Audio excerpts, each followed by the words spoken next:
This is CXO Secrets, the podcast that takes you inside the mind of business leaders and reveals the strategies behind their success.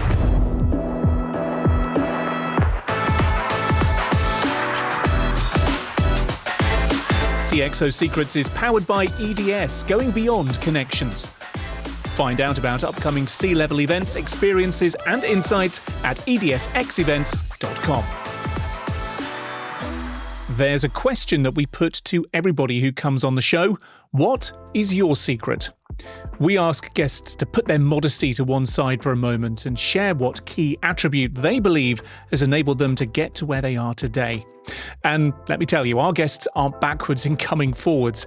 And throughout the first season of CXO Secrets, they've shared some really intimate and powerful insights. Passion and transparency. I'm transparent with my team. I'm passionate about what I do and what my team does.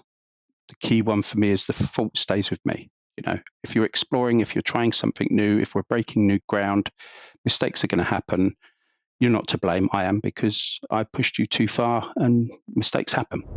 I don't ever let my ego get the best of me. There's so much to cover in this field that the minute you think or call yourself a quote unquote expert, you already just did yourself a disservice.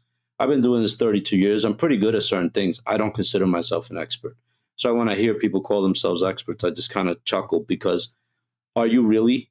That willingness to make the sacrifice to whatever. I don't play golf, so I don't go hit the golf course on a Saturday, but I do sit here and read code because that keeps me sharp. And so a lot of executives in our industry, they're more concerned about where they're going to go play golf on Saturday than staying sharp with their game. I think I'm very persistent in, if I, put my mind to something, I'm quite persistent with trying, to follow it through. I've always been very curious about things, especially from technology side. I'm a bit restless person. It helps in security because there's always something going on, right? And I think I purposefully chose that field because there's, it's such an active field. So I think those three things probably help, with my success. Intelligence, I'm pretty sure I'm average intelligence. So it is those three items which got me to where I am today. Other guests like Vineet from EET Fuels took the opportunity to share an experience that shaped them, but they didn't only share their successes. One of my failures, I think one of my biggest failure in life was my Oracle implementation back in 2004. I was given a leadership role. Being a young techie, I felt that whatever I implement, it will be perfect. And I actually developed it to the book. Whatever Oracle would have really suggested, we implemented that. It was a disaster because we never married to thought about what business want. I realized that this failure tells me, Vineet, you need to understand that whatever you do for business will not follow you. So you have to understand what the business problem is, understand what they need, and then develop the solution. Think everything like a Lego block. You put the Lego blocks together and solve the business problem. While some CXOs focused on their own unique characteristics, others, such as Anaïs from ADP International, believe their secret lay in those around them. I do not have the IT background, for example, but I rely on a team of experts who also have the IT background. And I try to mix my team so that, I bring the business side, I have other team members bringing the business, and, we're all bringing different things so that we can be a cohesive team and bringing, something good. For me, it really is about making sure that the environment and the culture is right for my team to deliver. Good people actually don't need to be managed. They need to be curated. They need to have environments where they can succeed. I don't need to give them minute-to-minute direction or general direction even. They know the direction the business needs to go in. They know what's right.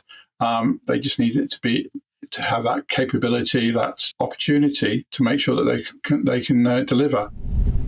I would say, David, I've had the benefit of working with some very great leaders who have taught me the value of building strong relationships and trust, which allows the level of influencing necessary, right, for a digital transformation.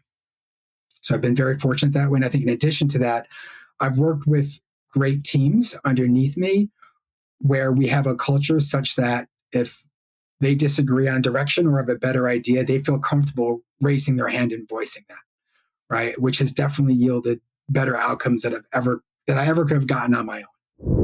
One theme that stood out amongst our CXOs was the importance of making plans.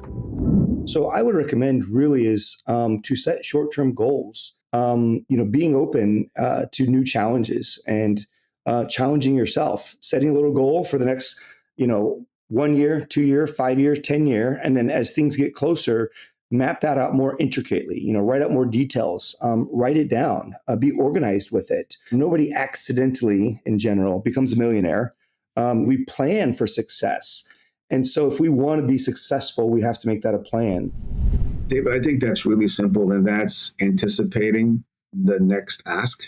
And because I've done this for as long as I have, I've come across many different asks. And I think I've seen and can anticipate what the next big ask is going to be.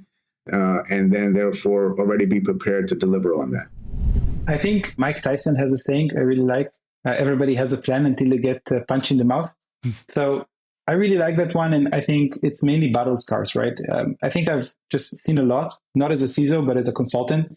These kind of experiences really help you take these incidents, not in an emotional way, but rather in a very logical and business-oriented way. Everything is eventually a business decision. Everything, if you go from a risk-based approach, every decision you take a risk, you don't take it, but eventually it's a business decision.